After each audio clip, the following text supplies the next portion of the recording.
Doctor साहब ये बताइएगा कि अगले 5 साल कितना नुकसान पाकिस्तान को हो सकता है और उन नुकसानात को रोकने के लिए इक़दामात क्या हो सकते हैं हुकूमती सतह पर? देखिए, अगर हम देखें पिछले 10 से 15 साल जो पाकिस्तान में क्लाइमेट चेंज या ग्लोबल वार्मिंग की वजह से जो सूरत हाल है वो काफ़ी तशवीशनाक है। अभी जो 2 साल पहले 2022 में जो सैलाब आया था उसमें कोई तकरीबन जो एस्टीमेट है वो $33 बिलियन का जो है वो लॉस है और वो लाखों की तादाद में लोग बेघर हो गए और जो नुकसानात जो हैं वो अमवात भी बहुत हुई। तो ये जो है इसी से पहले 2010 में इसी तरह हुआ। तो वो जो जितने भी कुदरती आफात हैं वो एक तो उसकी इंटेंसिटी जो है वो बहुत बढ़ गई है और दूसरा ये है कि उसकी फ्रीक्वेंसी जो है वो उसमें भी जो है वो अब जैसे साइक्लोन्स हैं, पहले साइक्लोन 15-20 साल बाद कोई एक आध आता था वो भी छोटा मोटा, लेकिन अब हर साल बाद का साल में 2 साइक्लोन जो हैं वो भी जो साहिल से गुजर के जाते हैं। तो हालात मतलब उस हवाले से पाकिस्तान जो है जो दुनिया के टॉप जो 10 ममालिक है उनमें शामिल है डिज़ास्टर और डिज़ास्टर के असरात के हवाले से, और पिछले 10 सालों से ये जो है इस फहरिस्त में शामिल होता है। और ममालिक भी हैं, लेकिन ये कि पाकिस्तान चूँकि एक तरफ ग्लेशियर्स जो है वो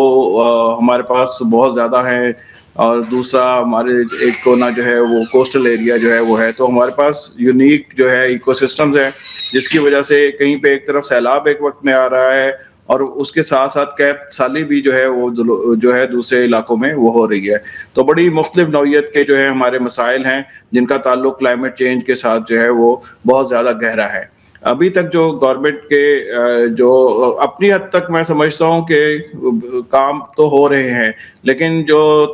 नुकसानात हैं या जो तबाही हैं या जो चैलेंजेस हैं वो बहुत ज़्यादा हैं। तो हमारे पास ना तो उस हवाले से रिसोर्सेज है, ना हमारे पास जो है टेक्निकल नो हाउ है, टेक्नोलॉजी है, लोगों में इतनी कैपेसिटी नहीं है कि वो जो है सॉल्यूशंस की तरफ जो है वो जा सकें। तो ये बहुत सारे जो मुख्तलिफ तरह के मसाइल हैं जिनकी वजह से हम जो है इस वक्त मसाइल में घिरे हुए हैं।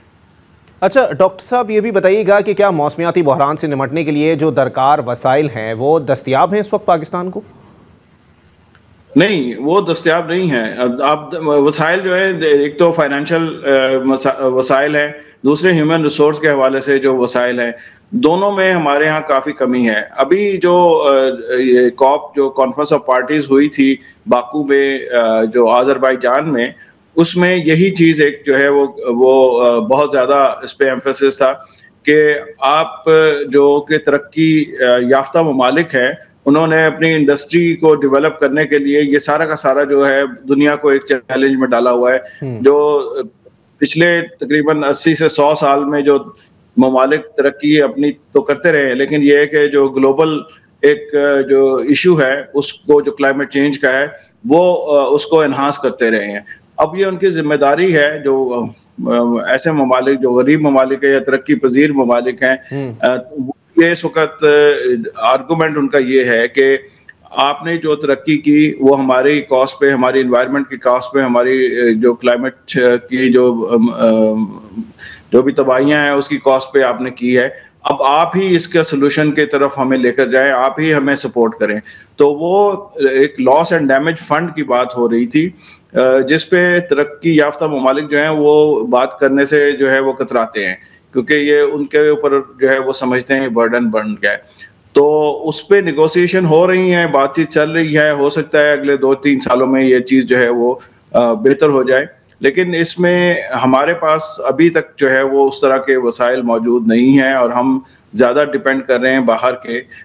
रिसोर्सेज से। बेहतर तो ये है कि नुकसान चूँकि हमारा होना है वो आज भी होना है, कल भी होना है। बेहतर ये है कि हम अपने आप को उस तरफ जो है वो गामजन करें, हम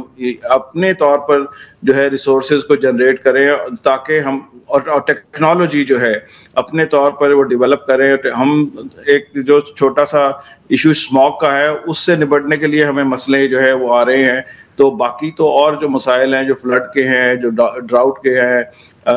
जो और जो मुख्तलिफ इशू है, ग्लेशियर लेक्स के आउटबर्स्ट है, मतलब इस तरह के इश्यूज हैं जिनके लिए हमें ज्यादा रिसोर्सेज की जरूरत है। अच्छा डॉक्टर साहब, ये भी बताइएगा कि आलमी बिरादरी का कितना इंटरेस्ट दिखाई दे रहा है आपको इस तमाम तर सूरत हाल के अंदर? देखें, आलमी बरादरी भी यही, जिसने मैंने अभी बताया कि बाकू में जो कॉन्फ्रेंस हुई थी, उसमें वो कोई इतना ज्यादा, जो खास तौर पर तरक्की याफ्ता ममालिक हैं, वो बहुत ज्यादा जो है इंटरेस्ट उस तरह नहीं ले रहे। अभी ट्रंप जो है वो तो इस चीज को रिकग्नाइज ही नहीं करता कि क्लाइमेट चेंज एक इशू है। वो ये कहता है कि उससे बड़े इश्यूज और हैं। तो अब ये भी एक मसला बनता जा रहा है कि उसकी वजह से बहुत सारे जो मसले और बढ़ेंगे, क्योंकि अमेरिका शायद वो क्लाइमेट चेंज का जो इंटरनेशनल कन्वेंशन है उसको सपोर्ट ना करे, जिसका मतलब ये है कि फिर जो वो लॉबी है, चूंकि ये सारी की सारी पॉलिटिक्स जो होती है, वो फिर लॉबी सारी की सारी जो है वो फिर हो सकता है वो सपोर्ट करने से कतराए, या फिर वो जो सपोर्ट इस वक्त उन्होंने कमिट की है उससे वो कम जो है सपोर्ट करे। तो वो लगता यही है कि जो अभी जो 2022 का जो सैलाब आया था, उसमें भी जो सेक्रेटरी जनरल थे जो यूनाइटेड नेशन के, तो उन्होंने अपील की, वो यहाँ पे आए, लेकिन क्या हुआ कि वो 33 बिलियन US डॉलर जो हमारा लॉस हुआ, उसमें कुछ मिलियन डॉलर्स जो है वो लोगों ने कमिट किए, उनमें से चंद एक ने दिए, कुछ ने नहीं दिए। तो वो सूरत हाल तो बहुत अच्छी नहीं है। कमिटमेंट्स करते हैं लोग, लेकिन वो कमिटमेंट्स जो है सिर्फ बातों की हद तक होती है, जो रियलिटी जो है वो उससे बहुत दूर है, अनफॉर्चुनेटली। अच्छा एजाज अहमद साहब, ये भी बताइएगा कि जाहिर सी बात है पाकिस्तान एक ज़राई मुल्क है और ज़राअत के शोबे पर ही सबसे ज़्यादा नुकसानात मुरतब होने की बातें हो रही हैं, तो क्या कोई इकदाम उठाए जा सकते हैं या फिर कोई ऐसी स्ट्रेटजी मौजूद है कि हम, जाहिर सी बात है ज़राअत से सबसे ज़्यादा सरमाया हासिल होने वाला है, ये तो एक माली बहरान खड़ा हुआ है सामने। जी, ये देखें, जो क्लाइमेट चेंज के इश्यूज हैं, अभी इसके जो ज़राअत जो है इसका बहुत ज़्यादा ताल्लुक जो है, अब देखें अगर सही वक्त पे बारिशें नहीं हुई तो फसल सही नहीं होगी। अगर फसल तैयार है, बारिशें शुरू हो गई, फिर आपकी ये जो है आउटपुट जो है वो उसको नुकसान पहुंचाएगा। अभी इस वक्त देखें, जो पिछले 2-3 माह से बारिशें नहीं हुई, ये एक प्राइम टाइम है जिस वक्त गंदम की काश्त के लिए जो बड़ा इंपॉर्टेंट है, बहुत ज़रूरी है, और उसके लिए बारिश का होना बहुत अहम है। अब क्लाइमेटिक कंडीशन इस तरह की हो गई हैं कि बारिशें अभी तक नहीं हो रही, और जो प्रिडिक्शंस है वो यही है कि शायद जनवरी के पहले हफ्ते में कुछ बारिश का इम्कान है। तो उस हवाले से अगर हम देखें तो बहुत अच्छी सूरत हाल जो है वो नहीं है। हाँ, अलबत्ता ये, और पिछले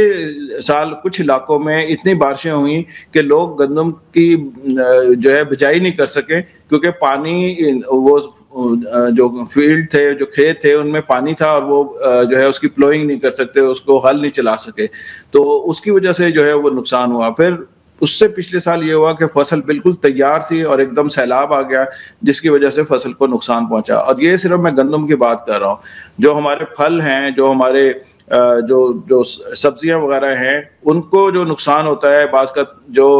क्लाइमेट चेंज का एक ये भी मसला है कि टेम्परेचर और ह्यूमिडिटी अगर बढ़ जाए तो बहुत सारे इंसेक्ट्स जो हैं वो आते हैं, और फिर अल्टीमेटली वो फसलों को नुकसान पहुंचाते हैं। अभी ये टिड्डी दल का जो लोकस्ट का जो एक इशू होता है, वो पिछले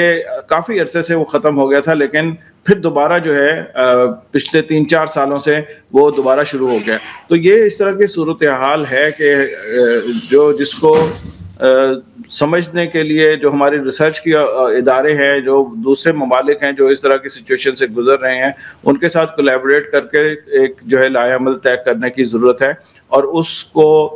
फिर जो है उस पर जो भी स्टेप ले सकते हैं वो लेने की ज़रूरत है। लेकिन मैं ये समझता हूँ कि अभी इस वक्त जो हमें क्लाइमेट स्मार्ट एग्रीकल्चर और जो प्रिसीजन एग्रीकल्चर है, क्योंकि बहुत सारी चीज़ें हैं, जैसे ड्रिप इरिगेशन है, जैसे मतलब जो कि बड़े मॉडर्न उसके हवाले से जो है वो उसको देखा जा सकता है, लो कॉस्ट भी हैं, लेकिन अभी तक हम उस सतह पे नहीं आ सके, अनफॉर्चुनेटली।